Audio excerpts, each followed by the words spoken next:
Hi. The guest is Mr. RPatton, and the topic is the Freedom Ride, and of course Mr. Patton is a Freedom Ride participant. As a Freedom Rider, Mr. Patton, let's give our audience some idea in terms of what you were trying to achieve and the obstacles that segregation had already dealt in reference to what you wanted to do. Okay, as you know, in that time, everything was separate.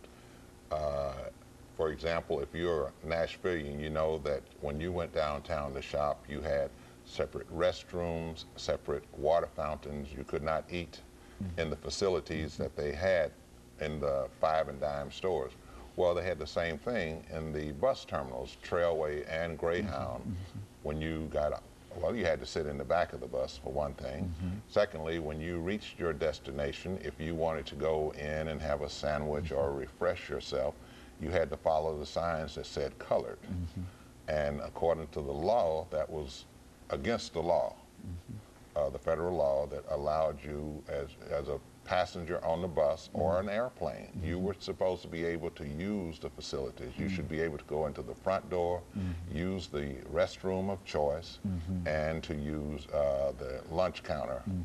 But that's what CORE was testing, to make sure that these walls had fallen down. And so there were people who resisted this.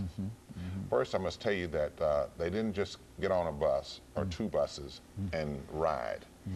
This was one of those things that we found out in Nashville, was that the FBI had to know at all times what was going on.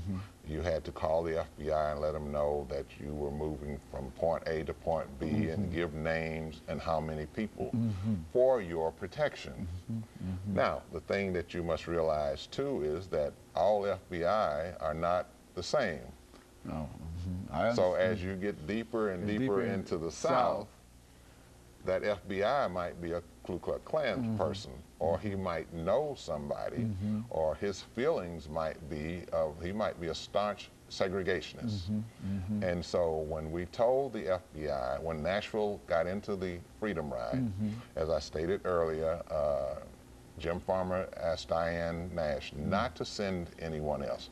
Let's stop it right here. It's too dangerous.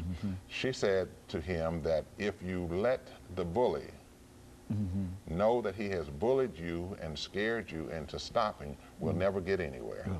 So Nashville is going to continue this Freedom Ride. So one of the problems that we had as students was trying to raise the money. And so we went to SCLC to raise money to send 10 people on the Freedom Ride to continue that Freedom Ride. We met at First Baptist, and I don't know how many hours we talked back and forth about why we should go. Of course, the adults said it was too dangerous. You've seen what happened in Anderson and Birmingham. Why do you want to do this? Well, finally they gave in and wrote us a check. We needed $900 for 10 students. The check needed 2 signatures. They only had one person there to sign the check. And just to show you, just like in the